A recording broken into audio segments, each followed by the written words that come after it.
Welcome. You're listening to the EA View, and this is Kristin Fontana. I'm here with my fellow colleagues. We've got a couple new faces today, one very new face, but let's introduce the regulars. Chahal from London. Hi. And then we've got Stacie Pazura. Hello.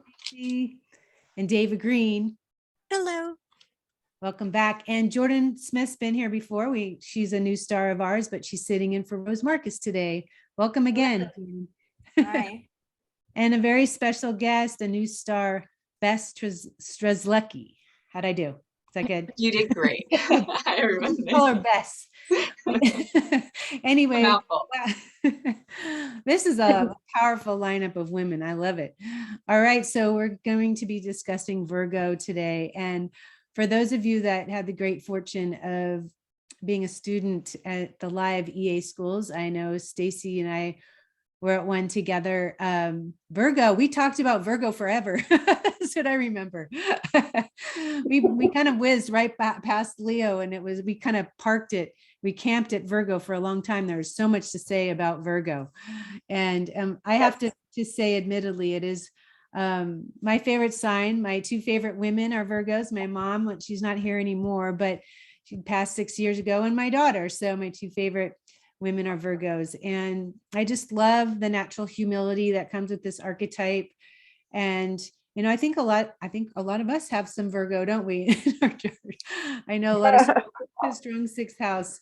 I think you have to have humility if you're doing this work, right? You have to be able to look at yourself with lidless eyes. And yes, it requires a certain level of just being able to swim in it, so to speak. So I'm really excited about talking about the Virgo archetype today. We have a wonderful fingerprint to discuss as well.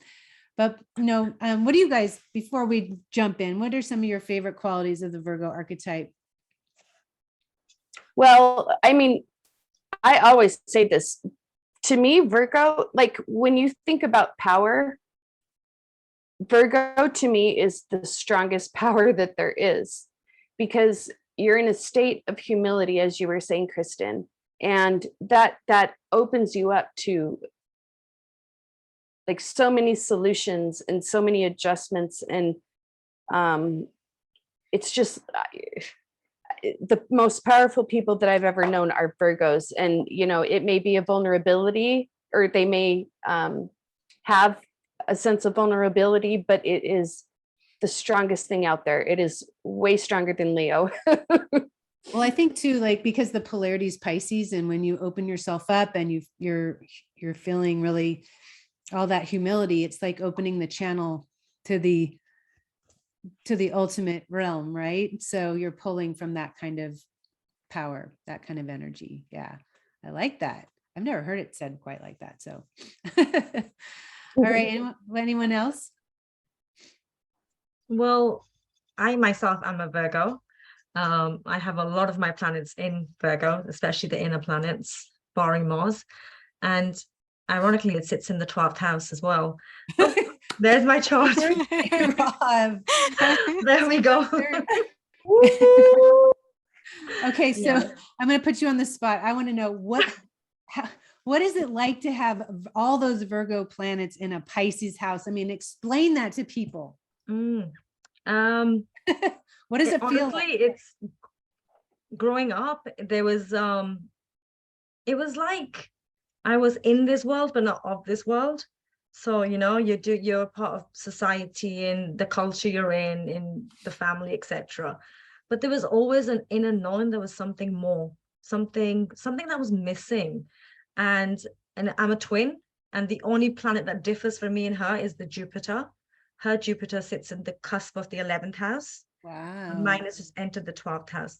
And it's only in time where it makes sense why mine sits in the 12th house and hers is in the 11th house. She works with computers and IT. So that kind of explains the 11th house for her. But that energy for me, it took time, Capricorn moon, as you can see. It took time to fully understand how powerful, not saying I'm the powerful person, but how powerful my birth chart is in terms of the soul lessons I've come with in this lifetime. And the older I get, the more appreciative I am. It's grounding, it's healing. Like you said, there's humility. yes, there's been a lot of worrying and maybe thinking too much and, trying to be too practical sometimes, but the whole 12th house emphasis is surrendering. And to be honest, the last few years, the surrendering part has come a lot easier.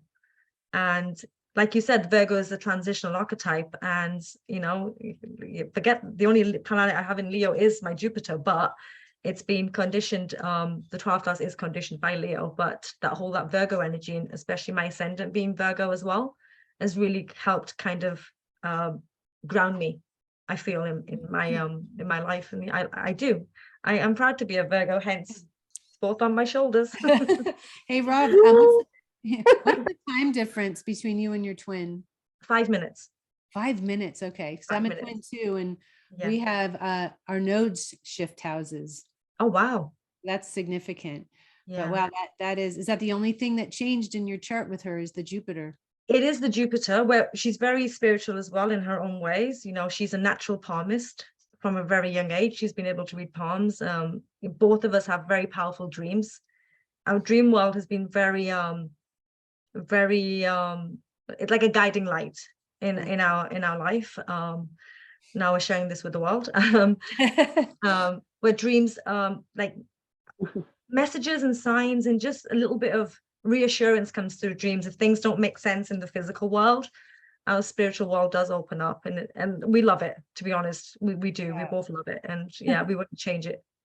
All right. Well, we also want to wish Sue Hilliard a happy birthday. Her birthday was the day after yours. Oh, yes. She's in charge behind the scenes. She's helping us make this happen. So happy belated to her as well. Thank you. Deva, what's your favorite Virgo quality? For me, Virgo at its best, or my favorite quality, is the ability to come into environments or situations, and instead of focusing on what's not right or coming in with an overly critical focus, to suggest how things can get better and to keep it really positive in terms of suggesting ways where little by little improvements or adjustments can be made to create better quality for all. And for me, that's been really touching, because it's always so easy, to come in and just, especially if you do have Virgo, to go, oh my God, frankly, this is just a mess. Everything. And then, so it's just finding that niche to where it's, so how can we make these things better for all, and creating an energy of becoming better every day. And I think my favorite quote from Yogananda says, you just wake up every day, try and be a better person than you were the next day.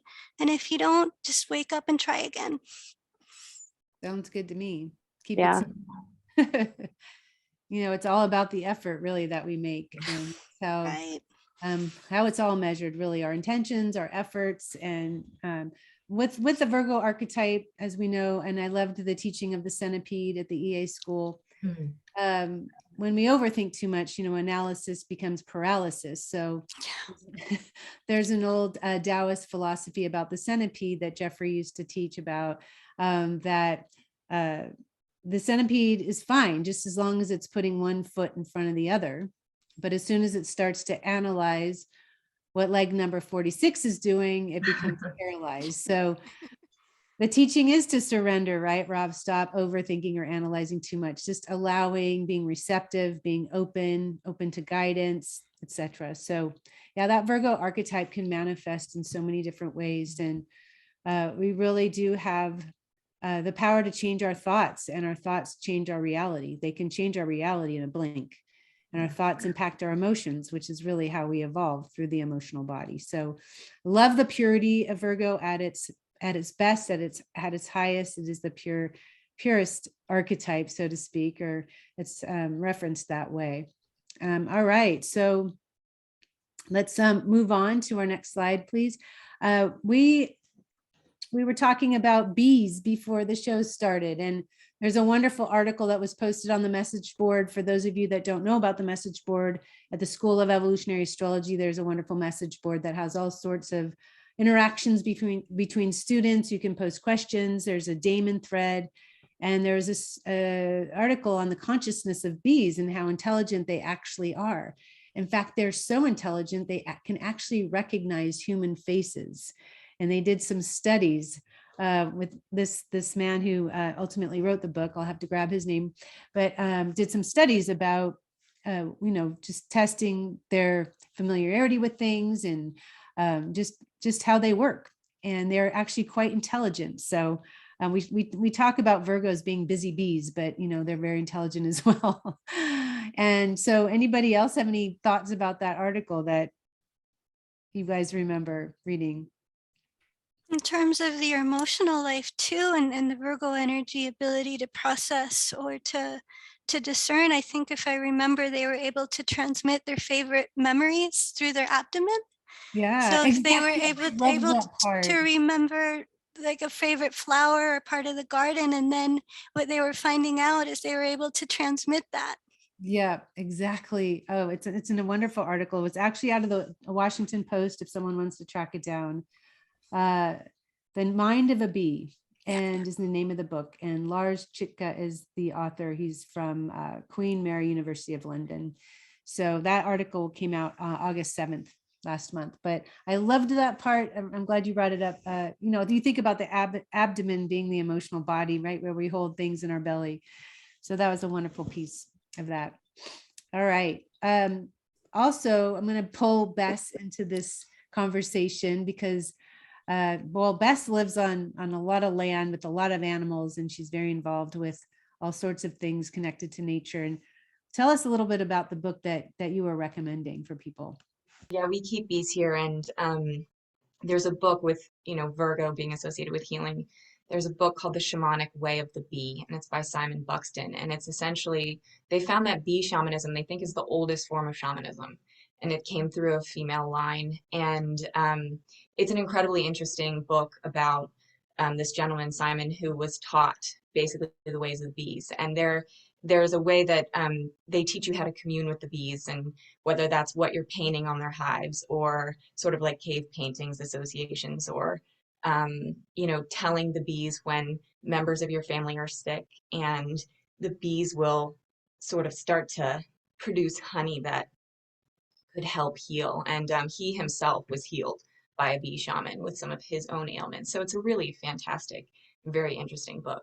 Weren't you saying that there's like specific types of honey that they will create, or for So different... they pick up from different flowers, right? The different things that you may or may not need. And so there's this, in this tradition, they feel like if you are communing with the bees will actually sort of work to benefit you, to help, whatever it is whatever is ailing you, and help heal.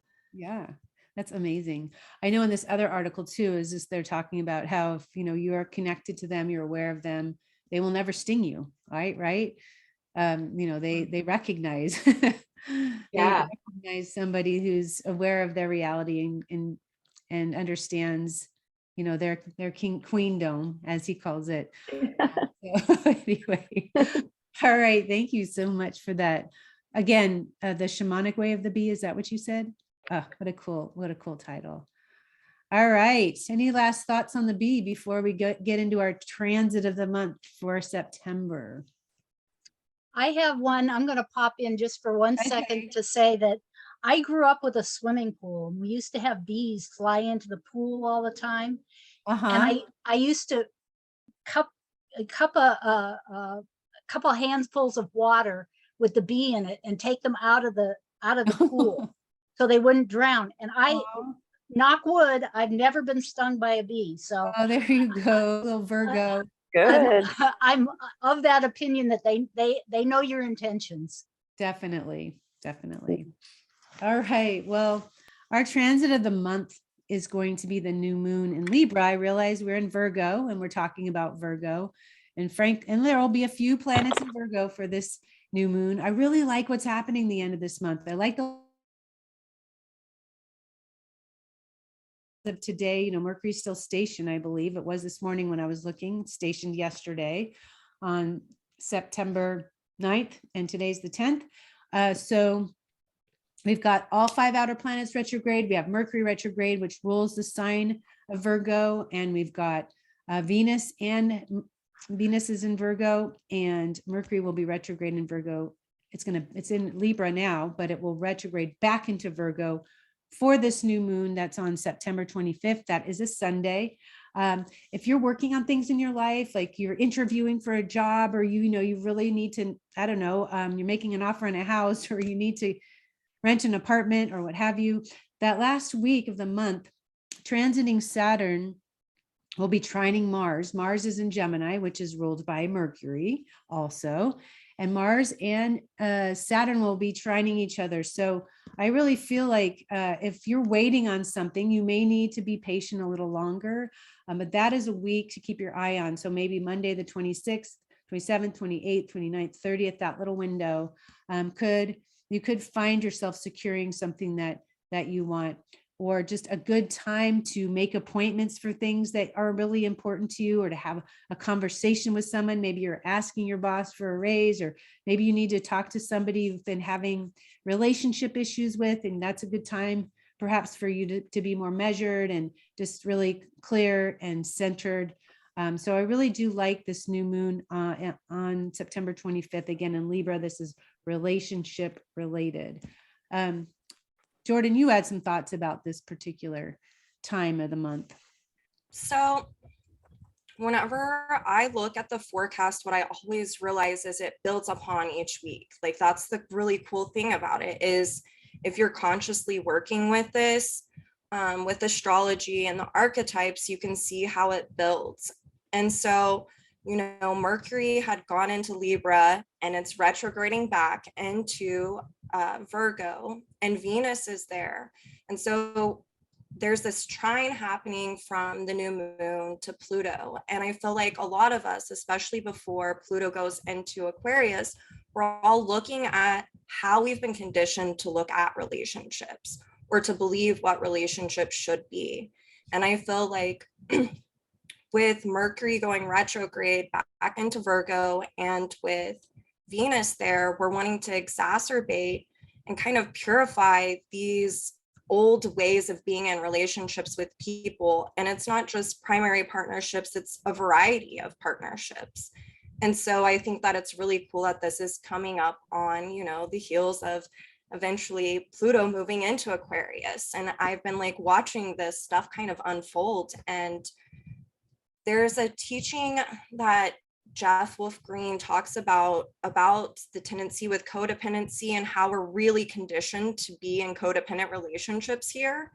And I had never really viewed it that way, because you hear about codependency, and looking at it through a different lens, and understanding that with everything that the intake of information that we have, it totally revolves around, being dependent on someone else and projecting these needs. And so I feel like this is a really good time to look at and discern through the Virgo, archetype, also what we've been conditioned to believe about relationships, and how we interact, and how we listen to others, and how we listen to ourselves, as a way to move forward into more natural ways of being and expressing in relationship. Yeah, I love that you pulled that in.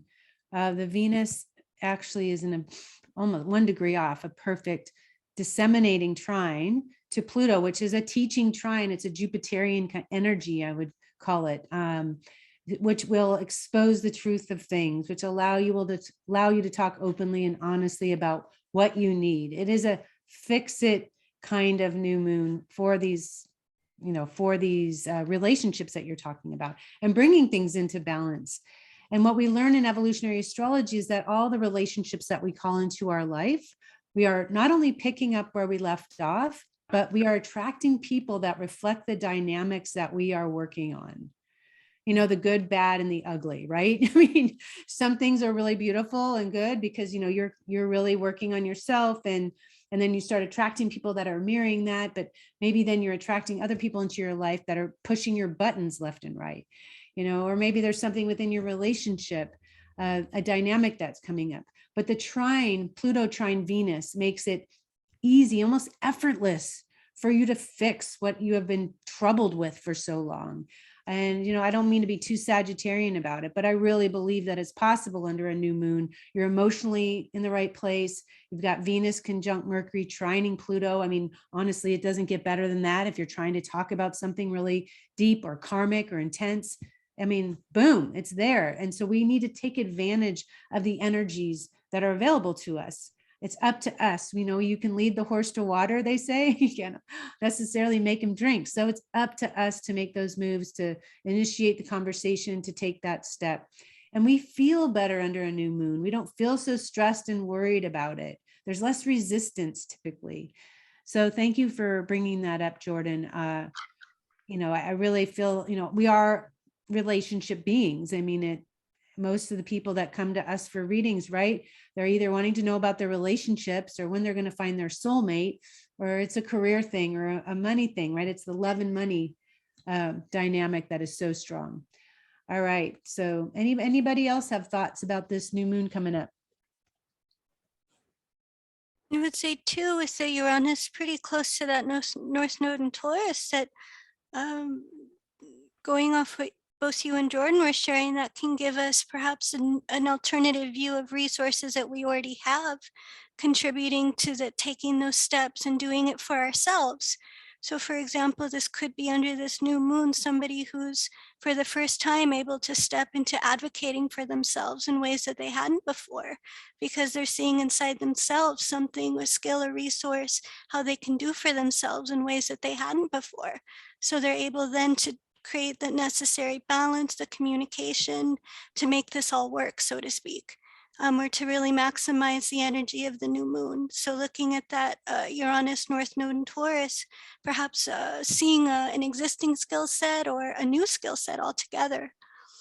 Gosh, you know that Uranus is also squaring Saturn in Aquarius, which Uranus rules Aquarius. We've been, I think this is like the third or fourth, I can't even count anymore, square these two have been making this dance, which is really about jettisoning the stuff that's become crystallized that we don't want to carry with us anymore. All these old patterns and programming, you're like, I'm so done with this. Just that's been on repeat. And this Uranus square Saturn can definitely radically change all of that. Let's create something new for ourselves that's going to free us up, that feels more liberating and exciting. So there's just a lot on offer here. Looking forward to that. All right. Well, we have a fingerprint of the month. Of course, we do every month. And this is Leonard Cohen, which we are all pretty jazzed to be talking about. And I'm going to let Rob share with you some history about him, more than you probably might have known yourself. So go, Rob. Yeah, that's so true. So true. Yeah, so Leonard Cohen, a poet, novelist, singer, songwriter. Some background information. Personally, I wasn't much aware of his life story, but finding out about him the last week and even today, it's kind of blown my mind, thinking, wow, this kind of individual lived before the whole, prior to the 30s and 40s. It's just amazing. So yes, he was born to one of the oldest Jewish families in Canada on the 21st of September 1934. His great-grandfather Lazarus had left Poland in 1869, where he was actually a rabbi. And he moved to Canada for new opportunities for the family, to provide for the family and to build a foundation.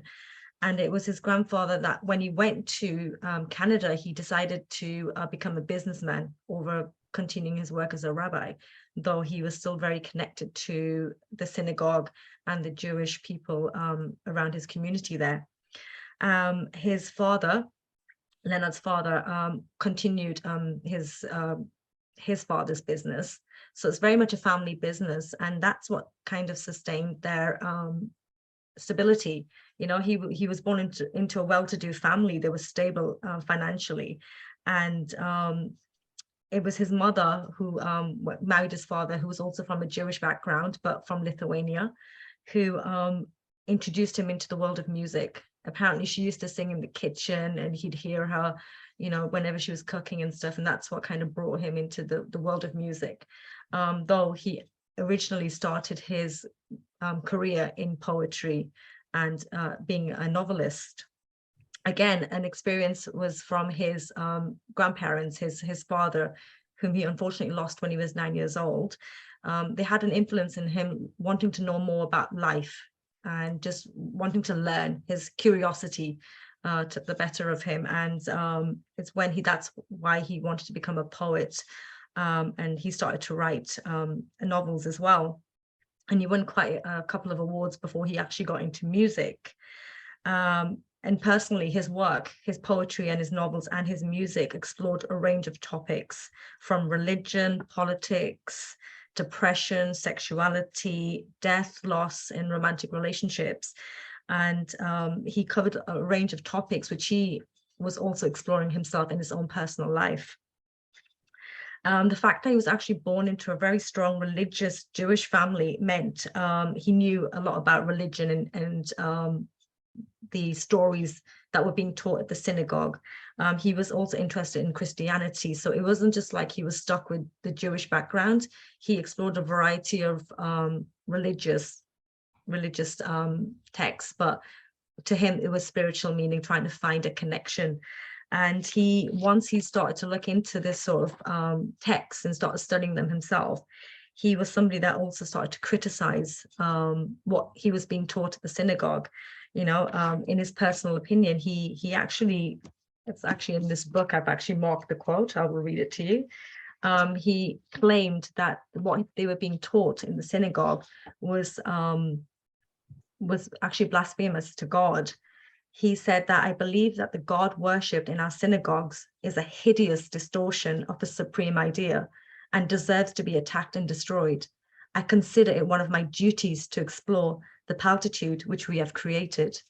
And it was through that he started just to explore different mysticism, you know, Kabbalah, different sort of occults, well, stuff that's been associated as a cult, to kind of understand his place in life.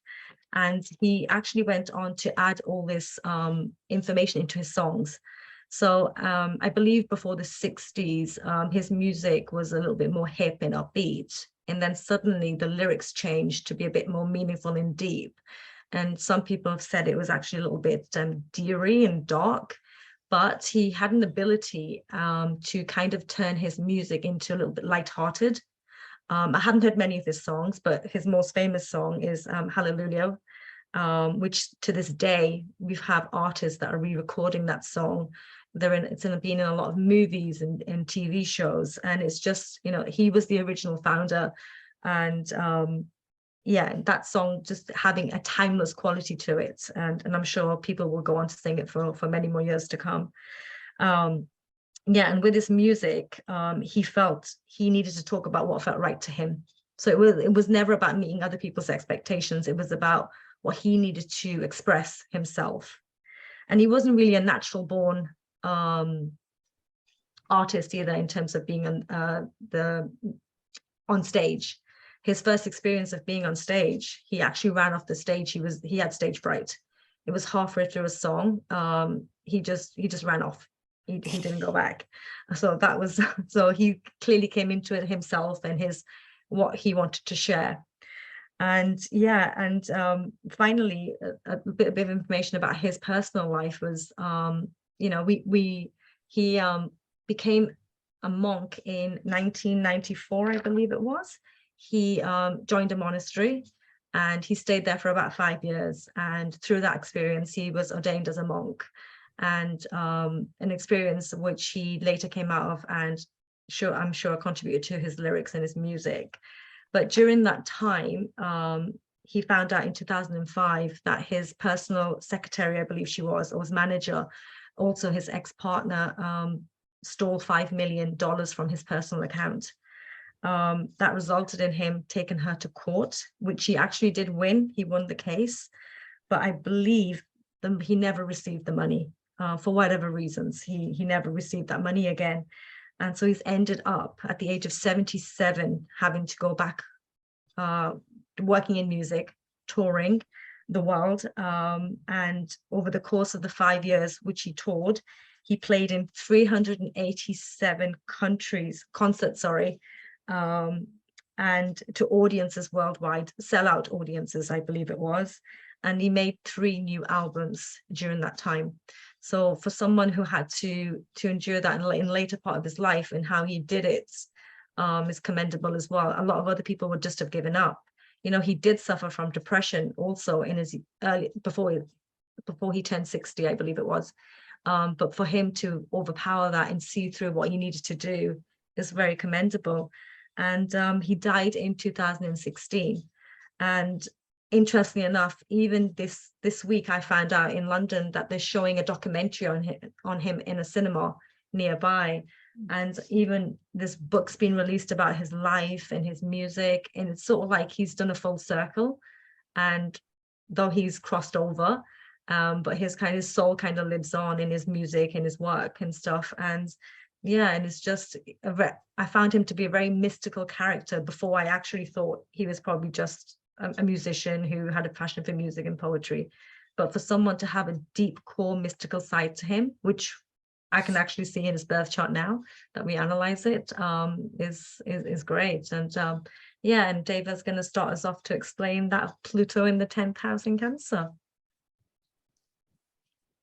Yeah, bridging off what you were saying in terms of the relationship with his father and ultimately deciding to go more into business before music. Pluto and Capricorn in the 10th in Cancer, from what I understand, correlates to the structure that he'd internalized from the family environment, seeing that Cancer, Capricorn, or seeing that the house is Pluto's in the 10th house. And seeing that Pluto's in Cancer, seeing that he structured himself around what had been internalized from the early environment, only to ultimately liberate or to throw that off, seeing the nodal axis, South Node in the 11th and North Node being in Aquarius in the 5th house. Ultimately going into music, into more alternative ways of expressing himself that access the emotional body in an authentic way versus what he had been internalizing or structuring himself around, perhaps from the early imprint, from what you were sharing. And a beautiful quote by him is, music is most people's emotional body or their emotional world. And so he's, the way I took that in is he's expressing his relationship to music, and that music was a means for him to really authentically share emotional life. And seeing that the North Node then in Aquarius in the 5th, ruled by Uranus and Taurus, in the 8th house, a way to stabilize or to deepen his inner relationship with himself, and to share himself in a safe way with others, seeing that the vulnerability of the 4th house Pluto, sharing his insights in the way that he did, and being able to then to plug into the emotions in a very deep way. From the way I took his music in, is he's one of the, he doesn't shy away from any of the emotions that surfaces, and through his music, he definitely helps or facilitates unblocking a gateway into those deeper emotions that often most of us aren't comfortable with. But through his music, he's able to share the universal, that would be that 12th house energy too, or the universal experience of that. And also what you were sharing about his relationship with religion, and his shift, or how he orientated to it, seeing the Uranus and Taurus, that ultimately realigning with source, the way that source is, or emotionally speaking, internalizing around the natural God goddess, which includes the good, the bad, the ugly. It's not that image of perfection, or one of the songs that comes to mind is a 1,000 candles burning for the help that never came. It's this way of saying that if we don't help ourselves, what's going to happen here? Wow. And so many of us experiencing that, but it really, seeing that 4th house polarity point in Capricorn, it means to really come out in that authentic way. And that's what he's really feeling. And that's what he's authentically experiencing as a way to connect to a higher energy, or an internal energy that's pure and that's authentic. Well, just to add to your Pluto in Cancer in the 10th house, I also saw that as the soul needing, if you pick up from where you left off, the soul needing to be in a family structure, the Cancer archetype, that was quite rigid and had their beliefs and doctrine, to be honest. You know, the whole generation of the whole being rabbis and focusing on and having a strong connection to the synagogue in Canada as well, was needed for his soul to kind of break through that and to embrace his spiritual side, which Stacie, I know, has got a bit more information for us on that front. Yeah, so I wanted to speak a little bit about the Venus. Oh, hi, baby. Sorry, my dog's here. So he's got Neptune conjunct Venus exact in Virgo. It's off by, I think, 3 minutes. So that is an exact conjunction, and this is a new phase conjunction. And so we see a new spiritual cycle that is beginning and that is underway. One of the things, you know, Venus and Neptune, we're talking about because Neptune is kind of the higher octave of God and the ultimate truth, and Venus is the lower octave of Neptune, and he's got these conjunct in the 12th house in Virgo. So this is a soul that is very much searching for truth, searching for values that are real. He is not interested in what is fake. A lot of his songs reflect that. And just like literally, he is just so transparent. He is very open about his own processes and kind of the things that he is working through. And one thing that he said, I think I wrote a quote down because I thought it was really remarkable. Okay. So his song, The Traitor, he said that it's about betraying some mandate that we are destined to fulfill, like some kind of Virgo assignment that we are destined to fulfill. And the deeper courage is to stand guiltless. And if you hear him say that, he says guiltless. He emphasizes the word less. And which I think, which really stood out to me, because he is, because in Virgo, you can really get into the guilt game. You can really get into the, like, oh my God, look at all these problems and look at all these flaws that I have. And he will come out and say he doesn't spend a lot of time on reflection because he isn't interested in self-regret, and he's not interested in self-congratulations. And this is such a Virgo dynamic to me. In the 12th house, it's just truly, he is reaching for the ultimate meaning. And really, you can see that through everything in his life. He is reaching for ultimate meaning, and he's doing it through his poetry. He's doing it through his relationships. He's doing it through life, monasteries. He's just looking for the truth. And that is what he has insisted on being. And like, you got to pay close attention to him, because he is, he's got some pretty transcendent stuff to share. And I'm going too long, but Marianne, you know, which, you know, one of his prime partners, I would say life partner, frankly.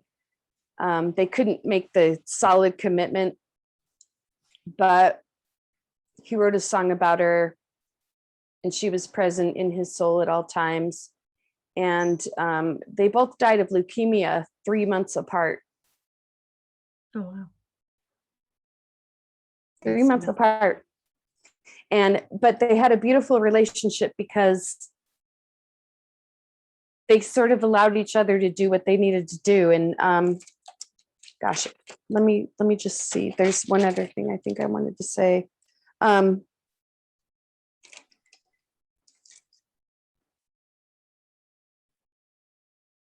Oh, yeah. One of the things that he is notorious for is just the time that he takes to compose his music and to write his songs.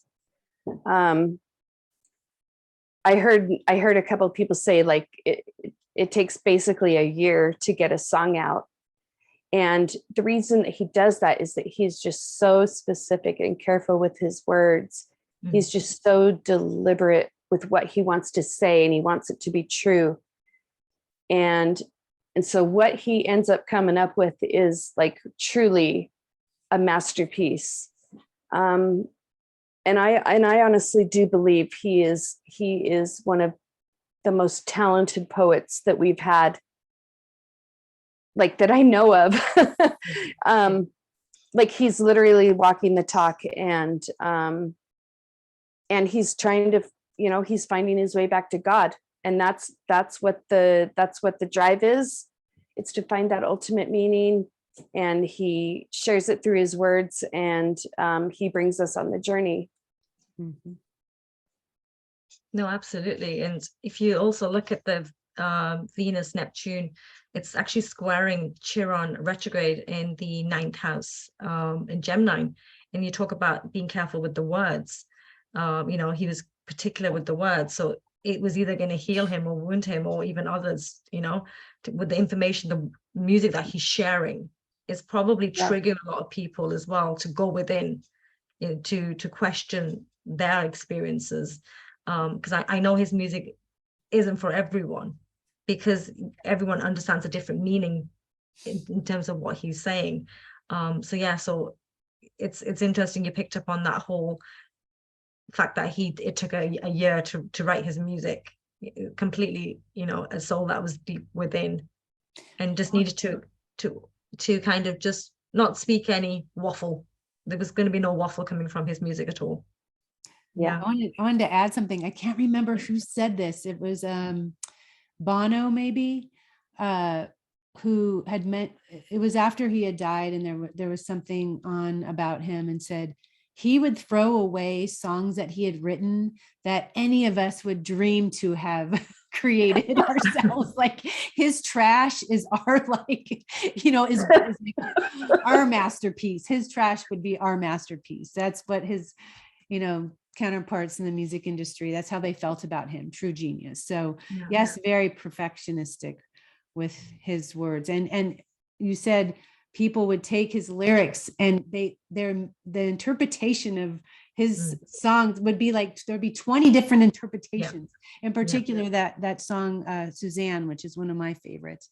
But they go this way and that way and this way and that way, and he really just meant it here, and so, but they're going to do that. The world will do that. The world will judge us. The world will do what they want with what we're saying, right? Because it's just what happens when you put yourself out there in that way. Yeah. And he knew that, but he definitely was wounded with those words, and those words were changed and not in the way that he intended many times. All right, Jordyn, I know you. Oh, go ahead. We're going to say something. No, I was just going to add the fact that we just spoke about Venus conjunct Neptune in Virgo with the ruler. Well, Uranus in Taurus is the ruler is Venus, and that's a skip step for him. And I know Jordyn was going to tell us a bit more about that. Yes. So I'm like you, Rob. I didn't really know much about Leonard. And the more I read about him, I mean, I'm halfway through a biography I started yesterday. Like, that's how much intriguing he is, and I watched his documentary. I can't think of the name, but it's about his relationship with Marianne. And there was so much information where I could just tell, I could see what this Uranus squaring the notes was all about.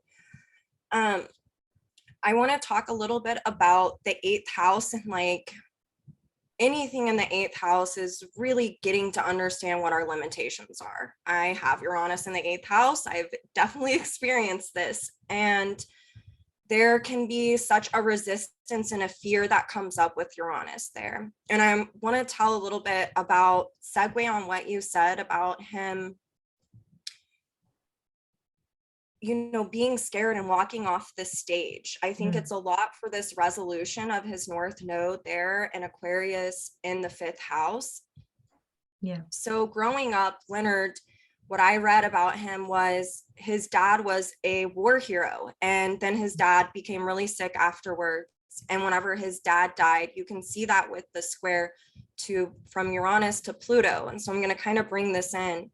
But he said that whenever his dad died, that his dream of being a war hero died with his dad as well, because that had been his dream prior to that. And so his mom really encouraged him to start writing and doing these things. And as a child, I feel like he was learning about what his values were through his writing. Mm-hmm. He was deeply analytical, which is Uranus in the 8th house. You're wanting to zone in and get to a deeper understanding of who you are, what makes you you, and the things that kind of make you tick. And whenever Uranus is in the 8th house, there's these moments that come in your life of whether or not to act on something. Should I act on this desire, or is me thinking about it good enough? And this has something to do with that square, I feel like, because not acting is a choice, you know, and that can prevent evolution. And sometimes it can help with evolution by choosing not to do something. And so I think it's really important to bring that up.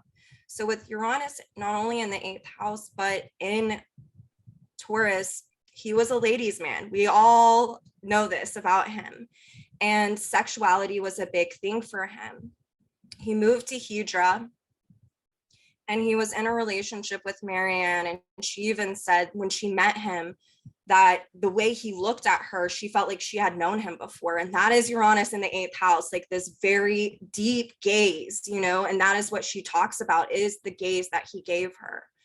And it is like Stacie said, they allowed each other to be who each other were as a way to have experiences to teach them about, well, to teach him about his values. And that correlates with his sexual values as well.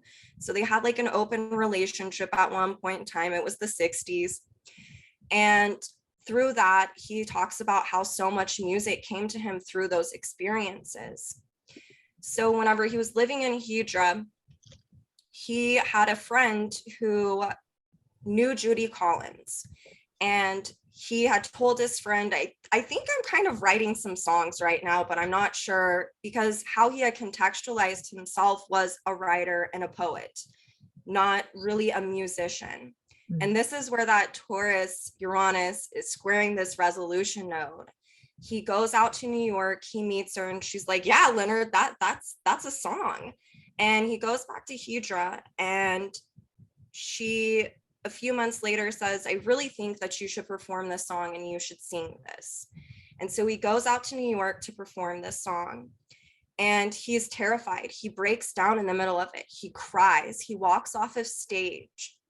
And this is that Uranus in the 8th house. Instead of resisting what we feel threatened by, sometimes we have to confront it to know exactly what it is that we're here to do, what we're meant to do. So that way we can go beyond the limit of that fear.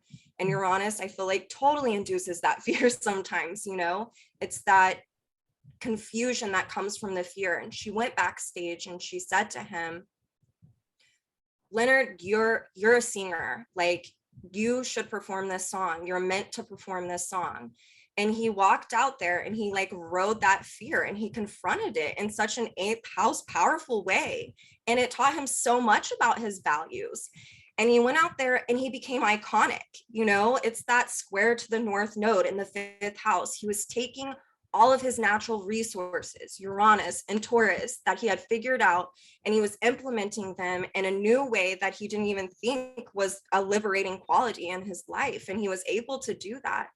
And he did it in a socially relevant way. That is why he became iconic, is he was able to transmute from his values and his experiences, whether they be sexuality or writing or poetry. And he was able to put them out in a way that really got to the core and the heart of things. And it came from his pure objectivity. And I just found that so fascinating and highly cool of him. And so that's all I have to say. Awesome. Yeah. Oh, I do have one more thing to say. Sorry, because I felt like this was so important, and it pulls in this Jupiter that's an that is opposing it, which we know in opposition is to throw something out. And I just wanted to speak on this quote, and I feel like you guys could chime in or put your own spiel on it. But I feel like this is that Uranus, Jupiter, and that North Node. After he left the monastery, after like 6 years, and he experienced his friend, stealing his money, all very Aquarian kind of things and discernment, he said this quote about love and what he found out through his sexual experiences and through being in the monastery. And I just feel like, holy crap, if this does not speak someone's chart, like, I don't know what does. I was like pausing and replaying so I could get it down because I was just blown away. He said, love is that activity that makes the power of man and woman, that incorporates it into your own heart, where you can embody man and woman. You can embody hell and heaven, reconcile and containment. That is the full equality and that exchange, an absolute equality of power and exchange. So that's all I had to say now. I'm done. No, that was amazing. That was brilliantly, very well put. Right. Kristin? Yeah. I just a few things like about that Pisces moon. There's such a natural innocence with the Pisces moon. So oftentimes they don't see it coming, right? They want to see the good in the God in other people and the spirit of their potential. And you can end up feeling like an emotional chump, when you've like put so much of your faith and your trust in others. But he really got the rug pulled out beneath him with his work and the financial piece of, you guys have already talked about that. I mean, the ruler of his second house is Venus, right? And that is conjunct Neptune in the 12th house. It's really restated with the moon in the 6th and Pisces. So learning definitely to see people clearly, learning discernment is a big one, like you said, Jordyn. And also, I mean, I feel like, underneath it all, I mean, he presents himself so Capricorn, so Pluto in the 10th, this tall and deep voice. And he's so unique. He's so mysterious, but the inside, that Pisces moon is just so tender. I mean, I think he's got Lilith in Aries in the 7th. So, his desire for the woman is for her to take charge, for her to be on top, so to speak, take control, take charge. Let me surrender. I've been working all with all the work that I do, I think that's really what he needed. But sometimes when that happens, then, you're extending this trust into people you should not be trusting. So of course, that is part of his lesson, learning who to trust, who not to trust, and learning to see people clearly. I would also say with the moon and Pisces in the 6th, like he just had no clue how amazing he was. He has no clue how brilliant he was. I mean, at all, not even a clue. Even as much as people would tell him that. I think he was also very clear that he was not the source of his inspiration. And so that's what also becomes that. And that's a big part of our evolutionary journey. We think about him with one foot in the 3rd stage individuated, one foot in the spiritual state. I remember Jeffrey saying that at one point when we were looking at his chart. And so that is the awareness that your genius does not come from you, right? You are just the vessel, you are just the vehicle. And so, whether it's conscious or subconscious, that was active within him. And then again, as I will restate with the moon and Pisces in the 6th, throwing away stuff that other people would feel like was their greatest creation. This isn't good enough. This isn't perfect. Let me work on this for a year. And so anybody who's got strong Virgo knows what it feels like when something just does not feel right or perfect, or you don't feel ready. Yeah, sometimes you have to be thrown on the stage for whatever it is. Yeah. All right. Could I share a quote? Sure. Okay. So there is this beautiful quote that Leonard Cohen makes in, I believe it's the film Ladies and Gentlemen, Mr. Leonard Cohen. So this is what he says. He says, in my journey, I know I am somewhere beyond the traveling pack of poets. I will remain here until I am sure what I am leaving. During the day, I laugh, and during the night, I sleep. My favorite cooks prepare my meals. My body cleans and repairs itself. And all my work goes well. So Virgo. Yeah, Just so Virgo. I mean, he's just so conscious. He's just so, and it's funny because I remember hearing him say, oh, I don't spend a lot of time reflecting or self-congratulating. So I just don't spend a lot of time in that state of mind, but I just don't see how you can be so lucid and aware of your dynamics if you don't reflect. So I kind of wonder if maybe some of his reflection is, I guess maybe it comes through the music and yeah, that's where he works it out, I'm sure, through the writing. Right, that's where he combs through it all, I think, for sure. Yeah. Are you kidding me? 1 year for a song? That's a lot of reflection. He just calls it something else.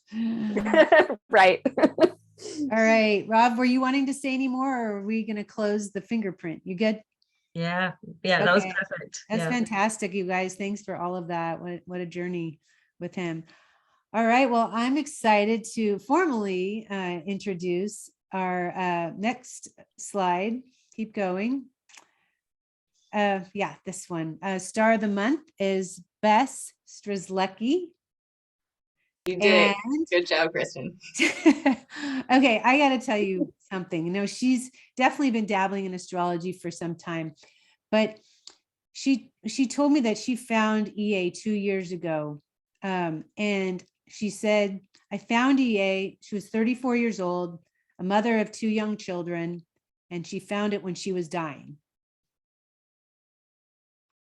So Bess, I'm going to let you take it from there. What was going on 2 years ago? Yeah, I'm still sort of like in shock at how it all happened. But in the spring of 2020, I got really ill and I went on medical leave and I went to doctors and it was an incredibly patronizing experience. They said, your vitamin B is a little low, your D is a little low, there's nothing wrong with you.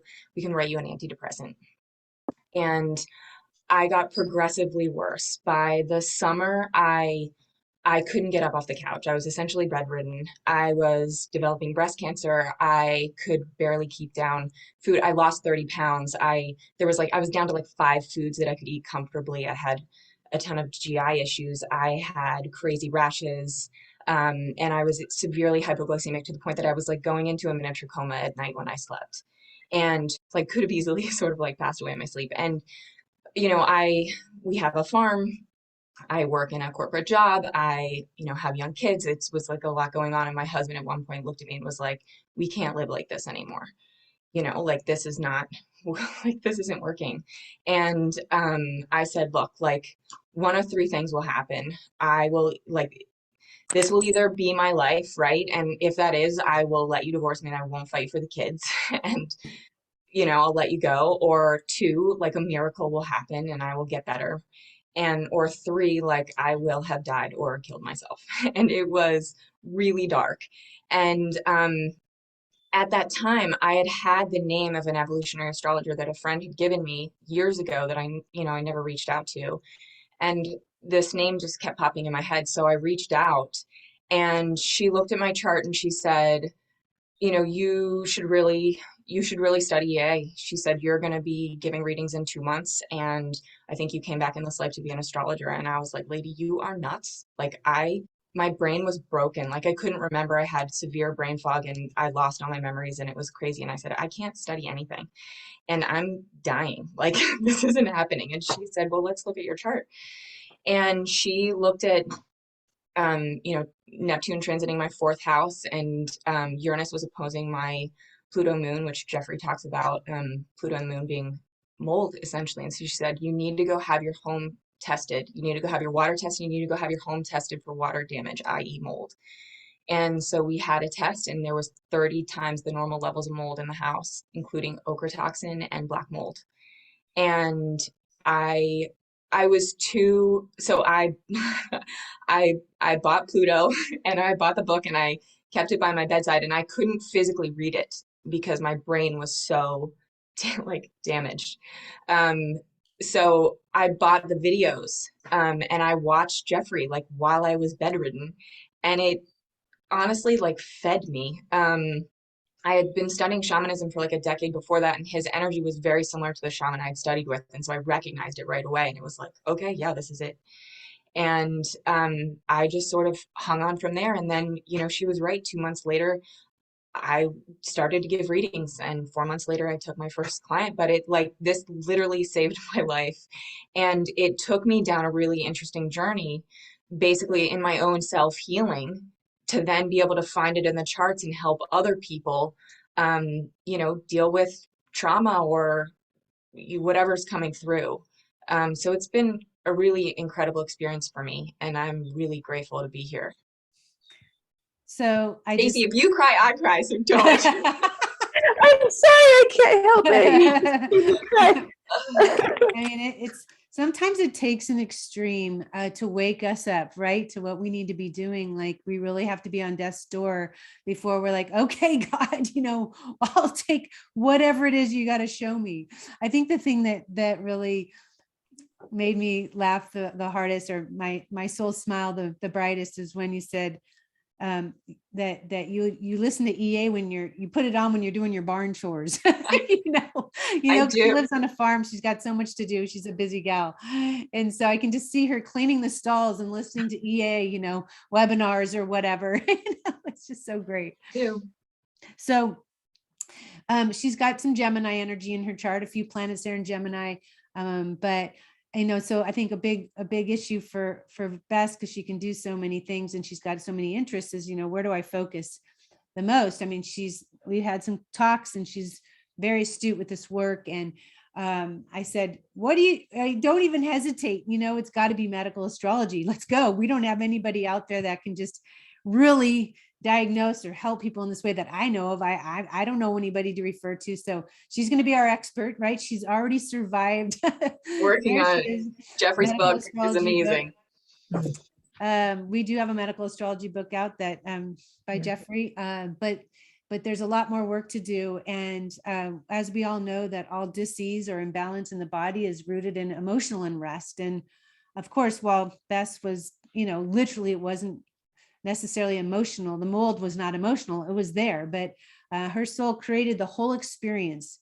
And, you know, I'm sure that, you know, prior to this experience, Bess, you already, you know, naturally kind of remind me of Research Rob over there. I will take that huge compliment. Thank you. Bess is like that.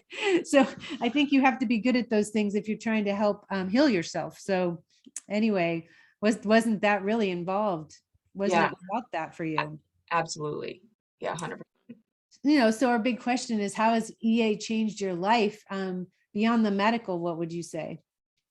Oh my gosh. Well, I mean, once you discover that, and once you realize there are answers here, and it's so much bigger than you could even imagine, you know, it's like everything else just got pushed out the window. It's like, this is what matters. And going into this work and discovering, you know, what is left to learn from, you know, all that EA has to teach. It's like, that's the only thing that, it's like, that's my mission now.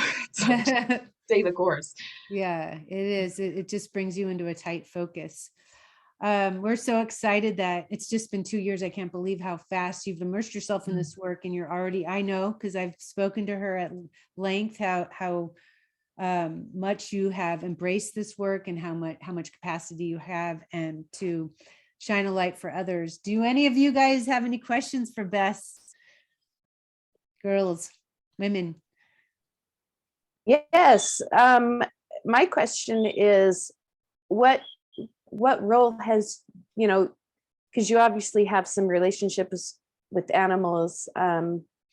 What role did that play in your healing? Oh, a lot actually. And there were times where my husband would look at me and he's like, "You're having a bad day. You need to go see Magnus, who's that horse right there." And I would, and I started to notice, I felt so much better when I was out in nature and when I was spending time with the animals. And that sort of clued me into some of the healing. So 100%, I would say it was a big, that was a big part of my healing. Yeah.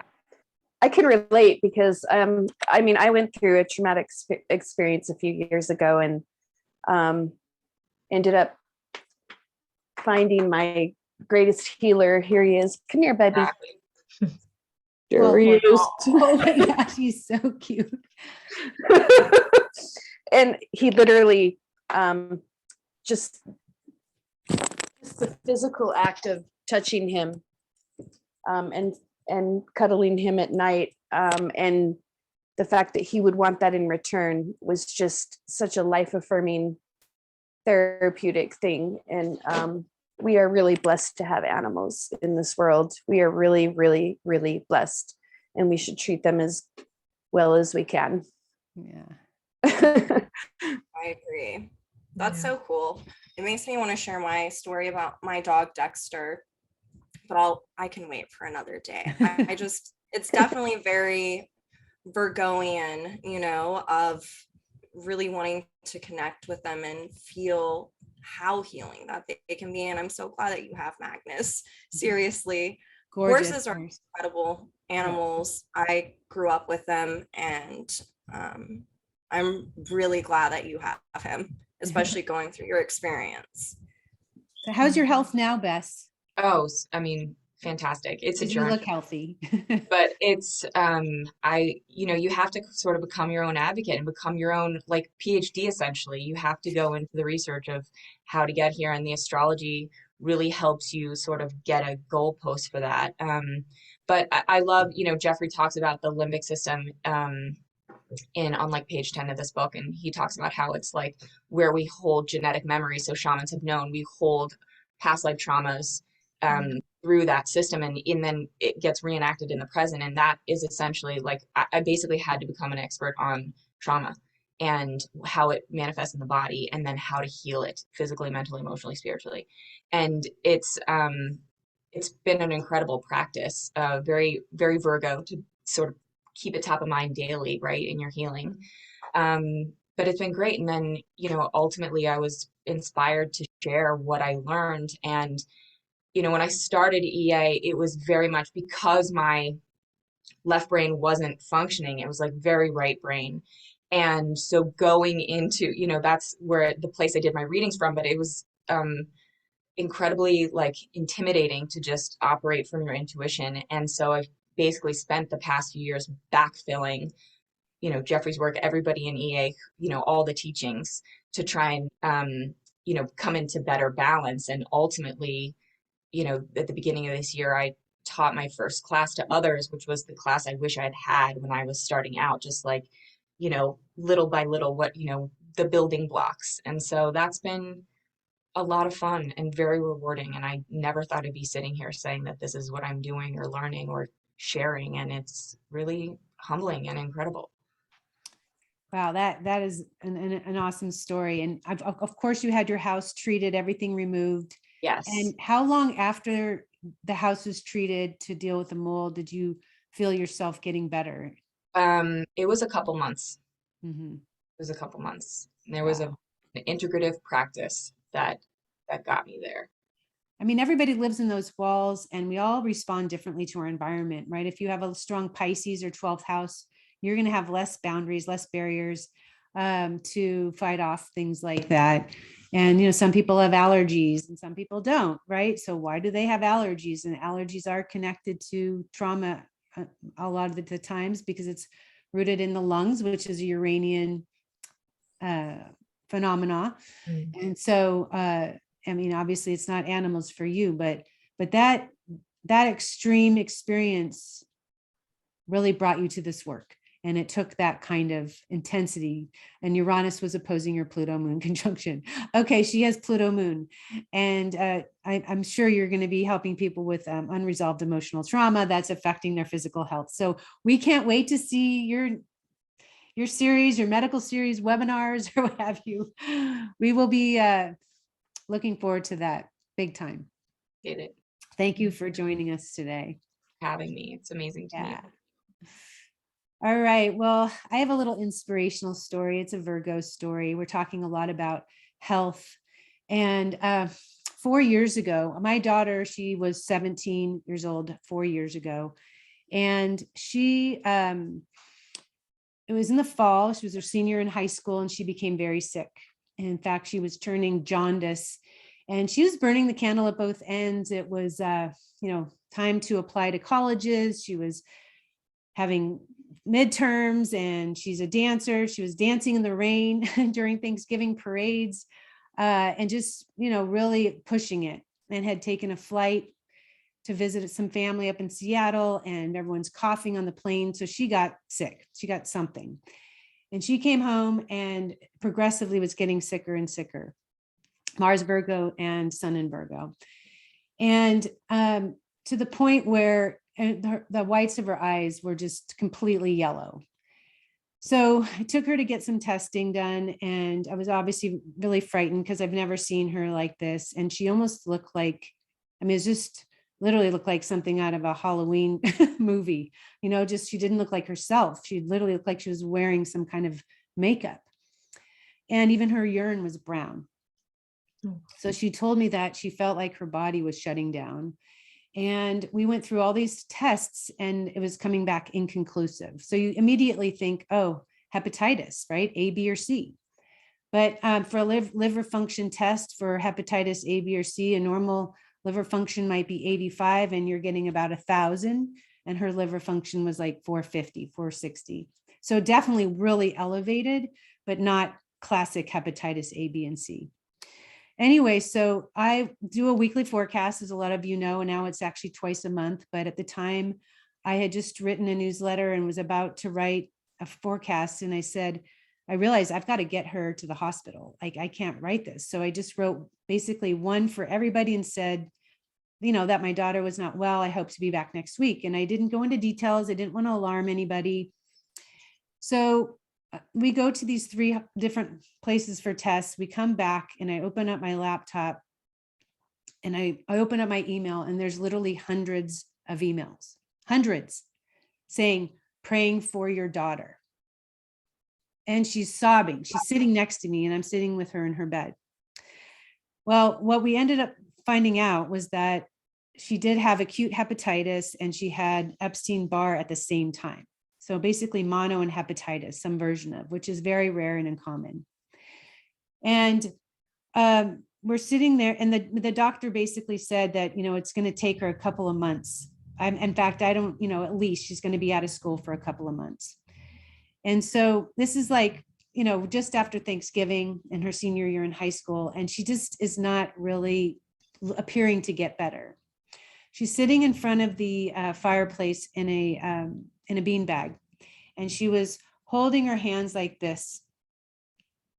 And she said to me, with tears pouring down her face, she said, Mom, I can feel the people praying for me. So I'll say again, hundreds of emails came through that day. I did not want to alarm anybody. They were from all over the world, and she could not believe that people were praying for her. They didn't know her, but they had been receiving forecasts. Her mom was trying to help people, so they were helping in return. This is the power of well-directed thought. She's sitting in that beanbag telling me, and she's not a woo-woo kid, right? I can feel the people praying for me, sobbing. She surrendered. That's the polarity, Pisces. And she didn't get better in 2 months. She got better in 3 weeks. So the question becomes, and she was better before Christmas, which was the goal. There was nothing we could do. There wasn't an operation. We were in between insurance even, and I'm thinking, are we going to need a liver transplant? Am I going to have to fly her somewhere? It was a very scary time. I've never been more afraid in my entire life. So I told her, I said, nothing happens for no reason, nothing. Just like with Bess. It takes an extreme to counteract an extreme sometimes. And also, sometimes we have to learn the things in our life to help us for what we're to do later in such a way so we can help other people understand how to help themselves. And so what she learned when I talked to her about this is that pure intended thought, how we direct our thoughts, what we think about, the power of how our thoughts help ourselves. And for her to know that all these strangers are praying for her made her more receptive and open to receive the gift of prayer.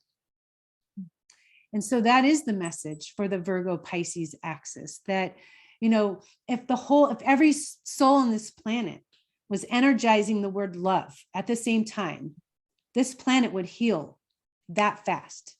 But we know that's not possible because every light casts a shadow. It's a 51-49 phenomena that we're all living in. But we can do our best to shine the light, even when things are hard, when we don't feel good, when we feel sick, when we feel sad. The beauty of Virgo, really, truly, through the polarity, is to know that we are just a small grain of sand and the ultimate creation of things. But if we open ourselves up, we can tap into the power of that energy, and we can heal ourselves, and we can heal another, and we can take steps toward healing this planet. I want to thank those of you that prayed for my daughter that day.